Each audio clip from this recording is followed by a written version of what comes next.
want 'n druppel in die see is nie genoeg vir nou, vir my nie en 'n moontlik. Kyk hierso, ek is mal oor die haphuis. Ek het in 2011 vir die eerste keer hier ingeloop vir 'n fotoshoot en toe onthou ek net hierdie biblioteekarea was vir my so amazing. As jy kyk teen die mure is hierso die rebellie van Lefras Verwy posters, hierso is boeke, hier is regtig interessante plate, ou plate spelers en goeters hierso.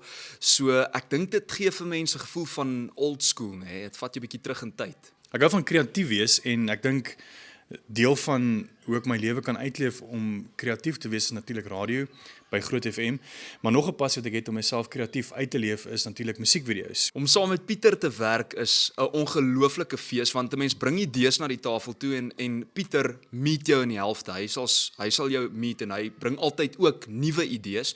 So byvoorbeeld as ek vir Pieter 'n liedjie speel en vir hom die storie agter die liedjie vertel, dan sal hy altyd sê wat van dit of dat of hy verstaan die storie agter die liedjie. So toe ek net vir hom sê met hierdie spesifieke liedjie Druppel in die See het ek gedink ons moet dit dalk 'n bietjie akoesties doen, ons moet dit meer eenvoudig doen, back to basics.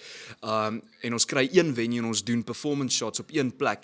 Toe het hy gesê Shanana, shop, hy dink dit kan werk. So ja, ons gaan close-ups doen, ons gaan wide shots doen en Pieter gaan dit baie mooi bymekaar edit. Ek vertrou hom 110% met die editing want daai is harde werk en ek dink die editing maak of breek ook 'n musiekvideo. En uit beligting en uit alles wat ons nodig het vandag hierso. Nog 'n tree op soek na nog 'n druppel in die see.